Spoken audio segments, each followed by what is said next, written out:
Good morning, David. Good morning, Kirat. My question today to you is, what are the various categories of risk? Yes, we generally think of risk as a whole thing. So we're doing risk management, all risks, and we're doing risk identification, all of the risks, and we're assessing all the risks. But risks come in different flavors or different types.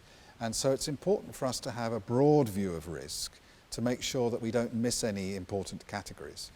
So risk categories or risk types are defined or listed as a kind of prompt, as a reminder to say, well, don't forget there's financial risk and there's reputation risk and there's environmental risk and there's safety risk and there's strategic risk and there's project and operational risk. Now, that's a very long list. How do you remember all of those things? Well, you could write them down and just make a list on a piece of paper or on a tablet or put it on the wall and then just go down the list. That's okay. I think there's a better way to do it, which is to organize our risk categories in a way that makes sense.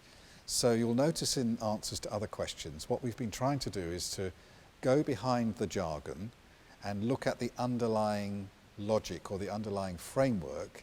And if we understand that, then the detail becomes clear. So the same is true with risk categories. I like to think in hierarchical terms or layers or levels. So we could say at the very highest level, there's just risks. Yep. But we could then think about how we might divide that into types of risks. Yes.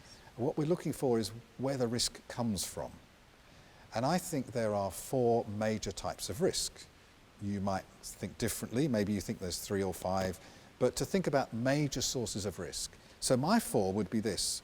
There are technical risks. And depending on what type of industry or sector or project or implementation you're talking about, the technical risks will be different. If you're building a bridge, or if you're developing a new drug, or if you're moving an office complex from one side of the city to the other, the technical risks will be different. But as a general heading, there are technical risks. Yes. And most things that we do have technical risks of some sort. Mm-hmm. Then we have commercial risks for most organizations. There are some charities and not-for-profit and government and so on that don't have that kind of commercial exposure. But generally, commercial is a category of risk, a big category. Yes. And underneath there's lots of detail. But as a big headline item, you've got technical risks and commercial risks. Then we normally have management risks, risks that are internal to the organization in the way that we structure ourselves, the way that we make decisions, that we prioritize, that we communicate, that we resource, all of the things to do with our organization itself. There are ways in which we manage which give rise to internal risks. And then if those are the internal risks that come from management, another big category are external risks, yes. Things that are outside of our control, like the weather, like competition in the marketplace, like regulatory authorities, like the law or politics. These are external to our organization and they bring risks. That's right. So we might say in terms of categories, from the top there's just the world of risks, general.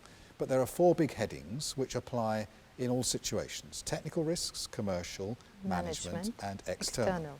So that would be our level 1. Then below that we could break out another level. So we could say under technical, let's imagine we're doing some software development. We might talk about technology, about interfaces, about processes, about testing. Yeah. These are all technical types of risk under the heading of technical. That's right. Under commercial we might have subcontracts, we might have our own client contracts, terms and conditions, yeah. Legal liabilities, warranties. These are commercial types of exposure. Under management we might have policies and procedures, strategy. We might have resourcing, communication, reputation. These are all things to do with the management, yes. Which could give rise to risks. And then under external we've mentioned the weather and the competition and the marketplace and legal frameworks, regulatory frameworks, lobby groups and so on. That's right. So what you do is, once you've got the big heading, you go below that to the detail. Yeah. Now we have a structured way of thinking when we come to identify the risks and to assess them and to group them and to learn lessons about risk. We've got a framework which says not just, well, there's 20 different categories to remember. There are 4 headline categories, yeah. Technical, commercial, management and external. You could remember those. And then that gives you a focus. And then under each of those, you could say, oh, technical, I know what that is. Yes. That's processes and Yes. technology and interfaces and so on. And then when we come to identify risks, we can go through the categories Yes. and use those different headings as a Yep. prompt. So the categories are defined in layers. Yes. Now what we can do once we have that, and that has a name. So all of these things have jargon names. It's a breakdown structure or a hierarchy. So we call it a risk breakdown structure, an RBS. And that's the technical name for this kind of hierarchy of sources of risk. And it's something which I developed actually in the year 2002, I think. It's become quite a standard tool within the risk sector. So what we can do then is when we're identifying risks, we can use these different level 2 headings as a prompt. Yep. We can then record risks in Yep. each of those headings as a checklist. Yes.